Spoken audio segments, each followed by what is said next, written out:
¿Y qué relación tenemos con la injuria renal aguda con la creatinina sérica?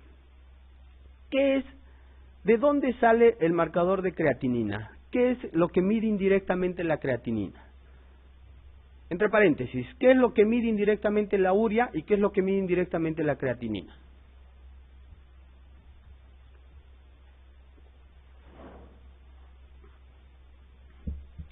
Cuando comemos, ¿qué producimos? ¿Urea o creatinina? Comemos, ¿qué comemos? ¿Proteínas o no? ¿Y las proteínas qué tienen? Nitrógeno. ¿Cuál de los dos tiene nitrógeno? ¿La urea o la creatinina? La urea. Entonces, cuando comemos, producimos urea. ¿Y la creatinina qué es un marcador de qué? ¿De qué depende? De la masa muscular. ¿Ya? Entonces, la creatinina es un marcador que se va de medida indirecta de mi masa muscular. Y la urea es un marcador indirecto de la nutrición, de nuestros requerimientos proteicos. Entonces, ¿qué es lo que ocurre? Como la evolución de la injuria renal aguda es rápida, entonces la creatinina, que es un marcador de no es de la nutrición, es un marcador de la masa muscular, todavía vamos a tener cierta cantidad de masa muscular que me va a poder mantener, ¿no es cierto? Entonces, progresivamente esto va a ir en aumento.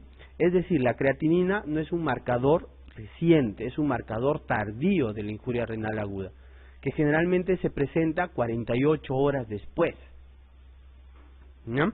Entonces, no hay una relación lineal entre una disminución de la tasa de filtración glomerular y el incremento de la creatinina. El incremento de la creatinina, como les digo, es un marcador tardío y es poco sensible para la injuria renal aguda. Es por eso que ahora utilizamos otros marcadores. No sé si ustedes saben, el caso del Negal, del cistatina C, ¿no? Que son los que más estamos trabajando en este momento. Y cuando se eleva la creatinina, ese producto se llama azoemia. La azoemia es diferente de uremia. La uremia son los signos y síntomas de la azoemia. Y la azoemia es la elevación, ¿ya?, de los valores de urea y creatinina, de los productos nitrogenados. Entonces, cuando yo veo elevarse la urea y la creatinina y los productos nitrogenados, veo que este es un paciente con azoemia. Y la consecuencia de esta azoemia, la sintomatología, es una uremia. ¿Estamos? No hay que confundirnos esos dos términos. ¿Y en qué casos yo voy a encontrar una elevación de la urea y la creatinina sin que sea una injuria renal aguda? Por eso les he dicho que no es un marcador fidedigno. Entonces, voy a encontrar creatinina elevada en pacientes que toman cimetidina, ácido acetoacético, cotrimoxazol o en pacientes que han tenido rapamiolisis. ¿Y en qué casos voy a tener urea elevada? En estados hipercatabólicos, en pacientes que usan corticoides, tetraciclinas, hemorragia digestiva, ingesta proteica elevada, infusión de aminoácidos, estados sépticos, en hipertiroidismo. Entonces, en todos esos estados voy a encontrar ureas elevadas, generalmente en estados hipercatabólicos. Entonces, la creatinina en algunos otros estados. Por eso es que la urea y la creatinina no son marcadores directos de la lesión renal. En el caso de la injuria renal aguda, ya les he dicho que la azoemia es el aumento de esos productos nitrogenados. Lo que quiero que sepan es que una azoemia puede ser como consecuencia de una injuria renal aguda o como consecuencia de una enfermedad renal crónica. Y la injuria renal aguda, vamos a ver más adelante que pueden ser todos los mecanismos que estamos describiendo. Entonces, veamos ahora un poquito de fisiología normal. Habíamos hecho un repaso de la anatomía. Quiero que repasemos un poquito de la fisiología normal para entender algunas cosas. El flujo tiene mucho que ver con la resistencia y con la variación de la presión arterial, ¿no es cierto? Ya. Entonces, la resistencia vascular tiene mucho que ver con el fluido, la viscosidad, y tiene mucho que ver con la longitud de los vasos y con el diámetro de esos vasos, ¿no es cierto? Y el diámetro tiene que ver con el radio. Entonces, según la ley de Poiseuille, si yo disminuyo, es indirectamente proporcional, pero el radio elevado a la cuarta potencia. Entonces, por un poquito que yo disminuya el vaso, el diámetro del vaso, mi resistencia va a aumentar. Ese es uno de los mecanismos por el que esa arteria renal tiene que darse tantas vueltas para disminuir su diámetro, para que vaya con esa misma resistencia, pero disminuyendo la presión. Entonces, nosotros aportamos al riñón el 20% de nuestro gasto cardíaco. ¿Cuánto es nuestro gasto cardíaco? Promedio, 5 litros. Entonces, más o menos vamos a aportar 1 litro como promedio. El flujo sanguíneo es más o menos 8 veces, el flujo sanguíneo renal es más o menos 8 veces el flujo sanguíneo coronario. Y más o menos 5 a 10% va a ir hasta la médula renal. Ahí tenemos nuevamente nuestra nefrona con la cápsula de Bowman, nuestro biliopenacho glomerular, los túbulos, todo eso. Quiero que me entiendan bien esto, mira. Hemos hablado de una arteriola aferente y una arteriola eferente, ¿no es cierto? Arteriola aferente, arteriola eferente. Por acá hemos dicho que la sangre que viene de la arteria renal va a tener un montón de ramificaciones y va a venir con una presión acá a la arteriola aferente, ¿no es cierto? Ya. Veamos primero volúmenes. Si yo hablo de plasma, entonces ¿de qué estoy hablando? Estoy hablando de todo el volumen intravascular menos los elementos formes, ¿no es cierto? ¿Cierto? Entonces, si yo hablo de plasma y yo tengo un hematocrito de 45, entonces el plasma será solamente 55. ¿Estamos? Por 1.1 litros, que es más o menos el 20% del flujo sanguíneo, que es el 20% del gasto cardíaco, o sea, va a llegar a la arteriola eferente, ¿cuánto? 605. ¿Y cuánto sale? ¿Cuánto pasa? ¿Cuánto se filtra? ¿Todo? No, solo 125.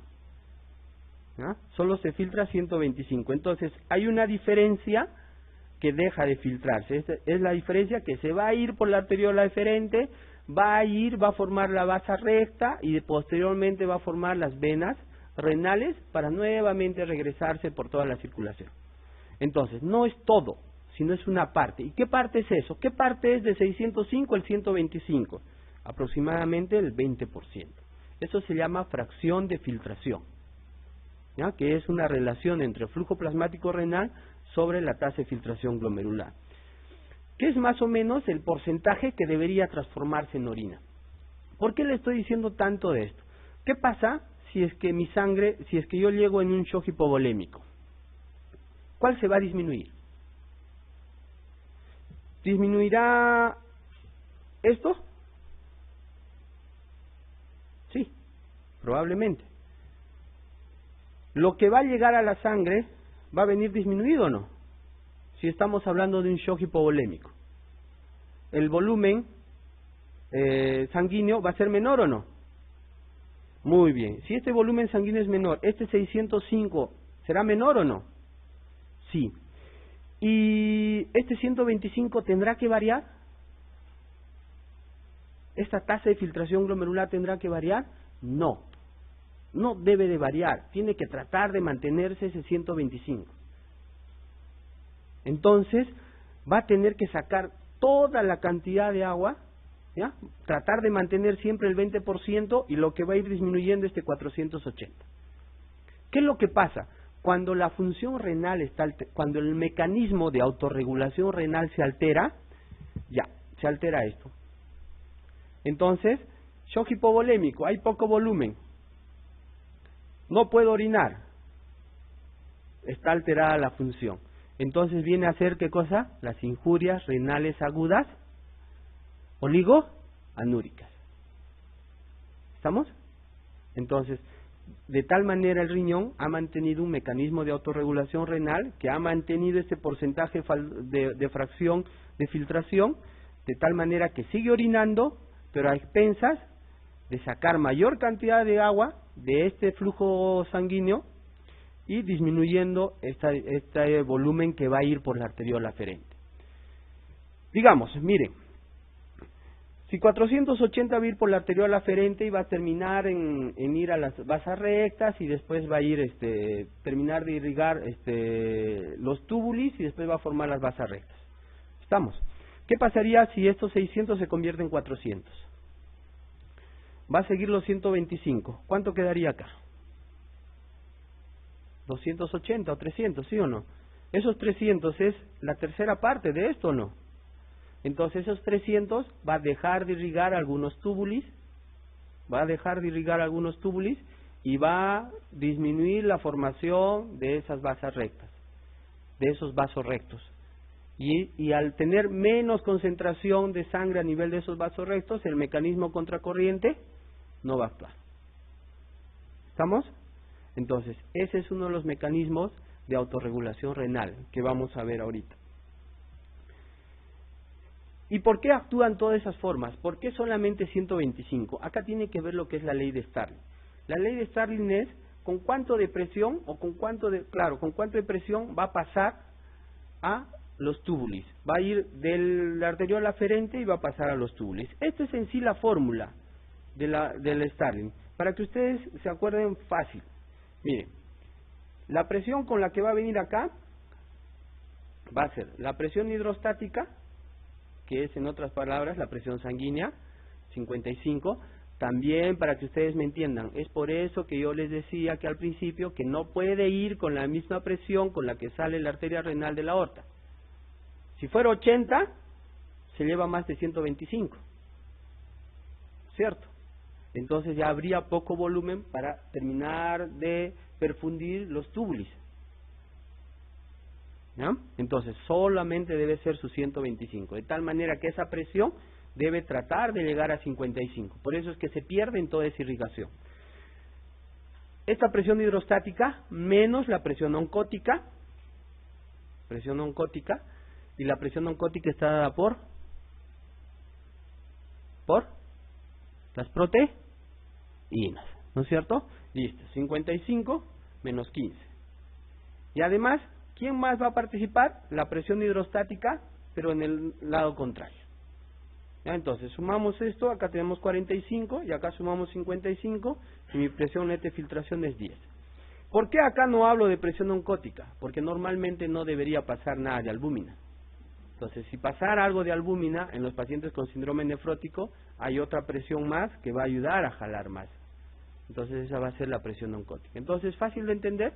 Entonces, la presión con la que viene la sangre para la cápsula de Bowman, esa es la presión hidrostática, va a restarse la presión oncótica, que es la presión la que hace salir los líquidos, y también va a restarse la presión del túbuli contorneado proximal, ¿no es cierto? Y al final va a haber un valor neto de 10.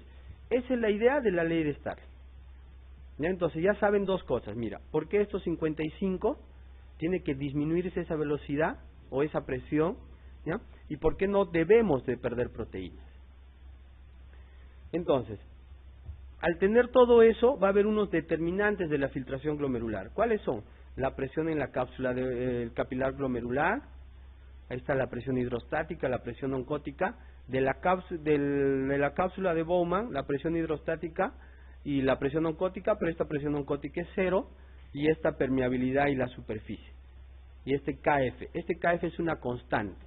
¿Ya? Y la permeabilidad y la superficie, ¿de quién está dado? De la membrana. ¿Se acuerdan que hablamos al principio de membrana?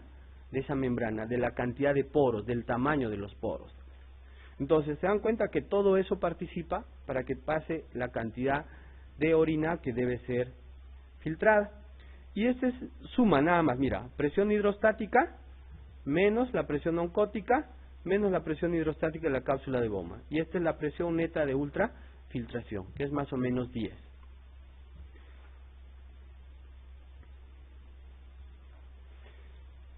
¿Qué pasará si es que hay alguna obstrucción a este nivel? A ver, acuérdense de la gráfica anterior. Acá. ¿Qué pasaría si acá yo obstruyo? Acá voy a ir juntando orina.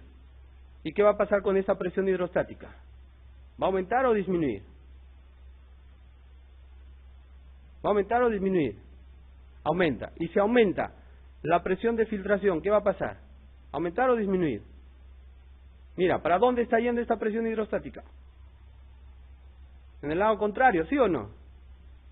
Si de 30 aumentara a 40, ¿cuánto sería esta suma de estos dos? 55. ¿Y estos 55? ¿La presión neta cuánto sería? A ver, otra vez, no me han entendido. A ver, si esto se cierra, ¿cuánto sería acá la presión? ¿Aumenta o disminuye? Aumenta, muy bien. Si esto aumenta, de lo que era 30, aumenta hasta 40. ¿Estamos? Entonces, la presión que está en contra, ¿cuánto sería? 40 más 15, 55. Y la presión que quiere que entre, ¿cuánto sería? 55. Entonces, ¿cuánto sería la presión neta? 55 que empujo y 55 que regresa. ¿Cuánto sería? 0. Y si la presión es 0, ¿podrá pasar algo? No. Falla renal aguda. Por obstrucción de acá. Entonces, cuando hay una obstrucción a este nivel, ¿qué es? Una post-renal. ¿Ya estamos entendiendo? ¿Sí? ¿No? Entonces, cuando la obstrucción es acá, pre-renal. Entonces va a haber problemas acá en la filtración, pero también va a haber problemas en la filtración cuando es posterior. ¿No es cierto? Muy bien. Entonces, hablé de la autorregulación. La autorregulación es un mecanismo por el que va a mantener el flujo plasmático renal y la tasa de filtración glomerular en los valores constantes a pesar de los cambios de la presión. Cuando la presión disminuye por debajo de 40, ya hay signos de isquemia.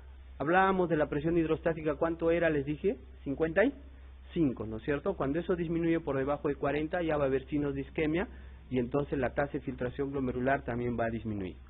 Entonces, existen varios mecanismos. Para que me entiendan, miren. Arteriola eferente, penacho glomerular y acá va a pasar para el túbulo. ¿Estamos? Arteriola aferente, pasa, filtración glomerular y formación de orina y va a haber un rezago que va a ir por acá. ¿Estamos? Muy bien. ¿Qué pasaría si es que tengo poco volumen? Si acá tengo poco volumen, ¿va a pasar harto o va a pasar poco?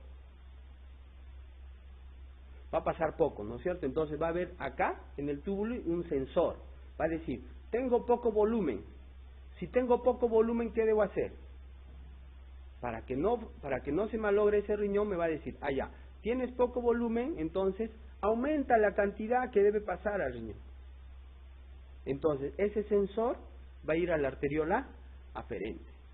Y la arteriola aferente, ¿qué va a hacer? Va a aumentar vasodilatación. Entonces, va a entrar más volumen. ¿Estamos? Ese es un mecanismo. ¿Y el otro mecanismo cuál es?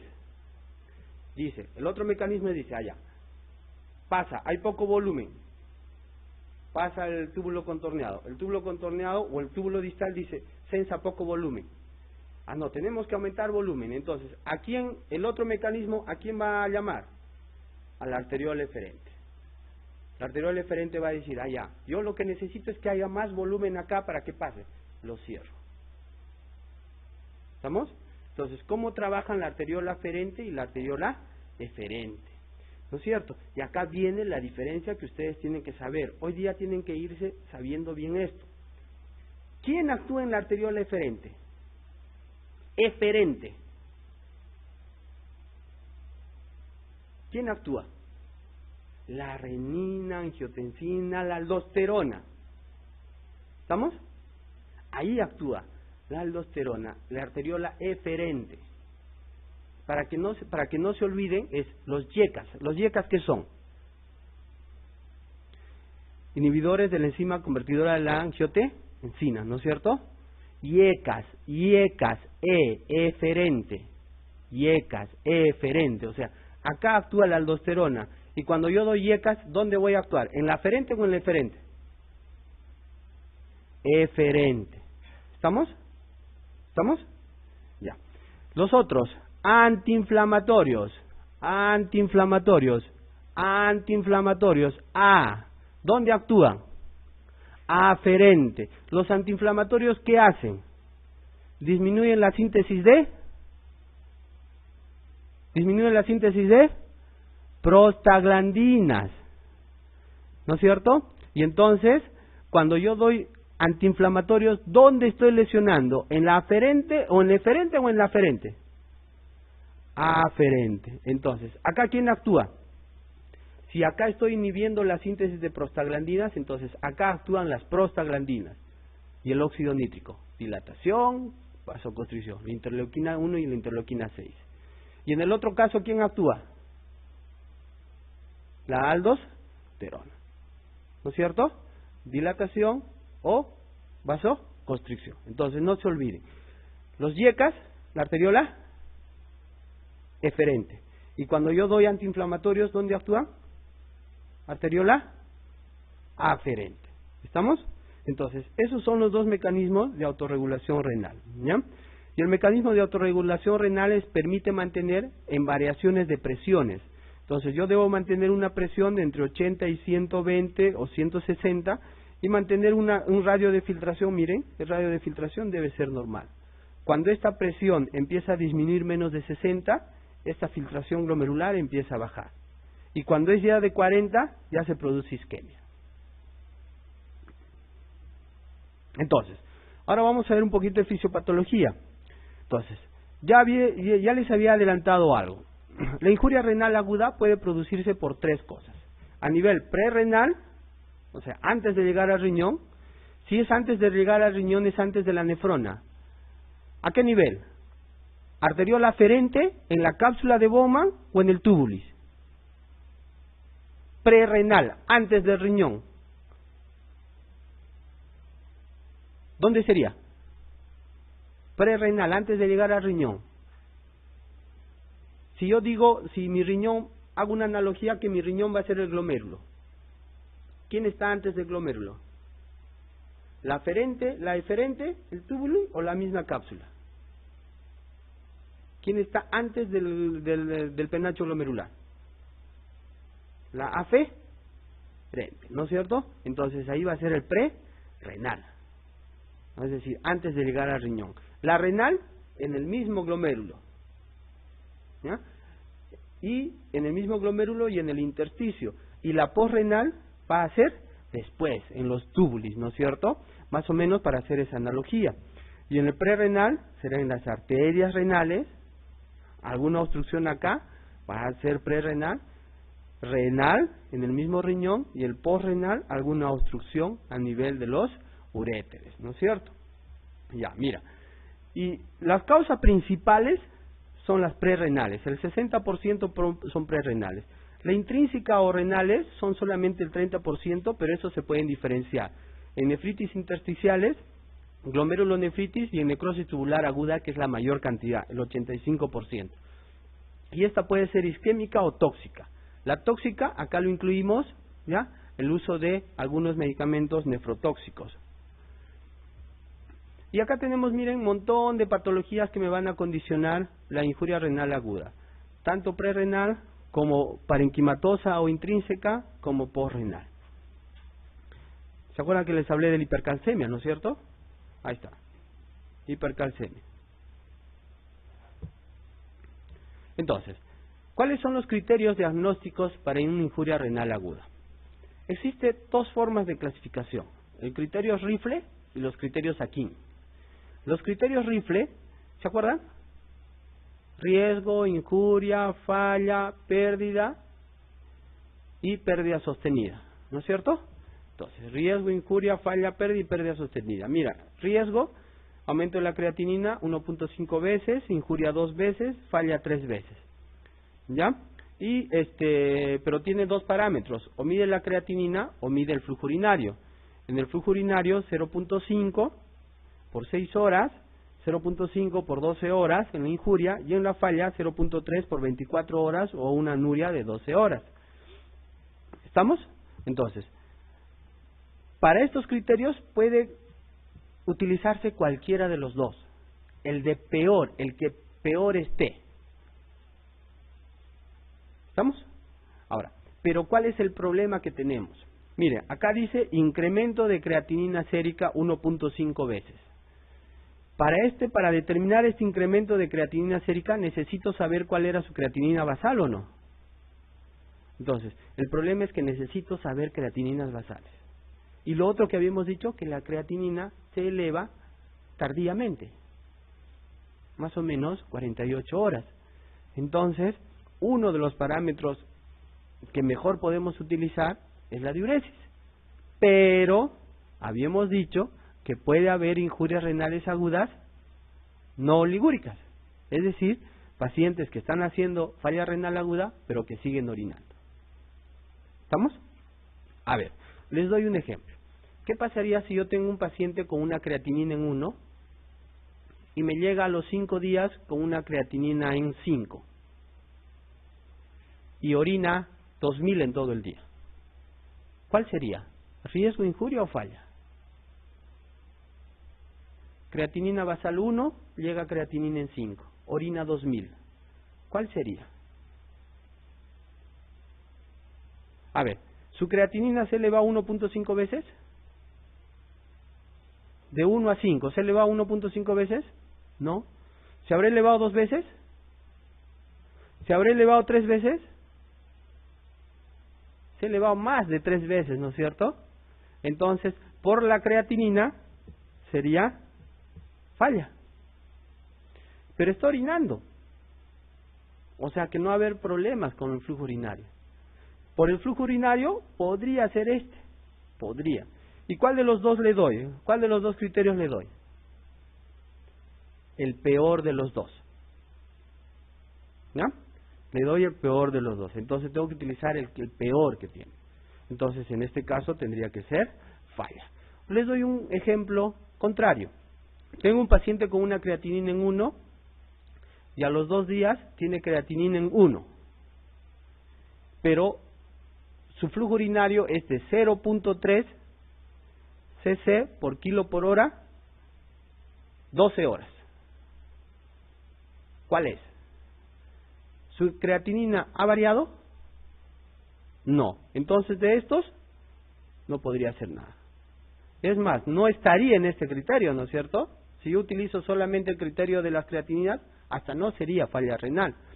¿Y por la orina cuál sería? ¿Este o no? ¿No es cierto? Por más de 12 horas. ¿No es cierto? Entonces, ¿cuál es el criterio?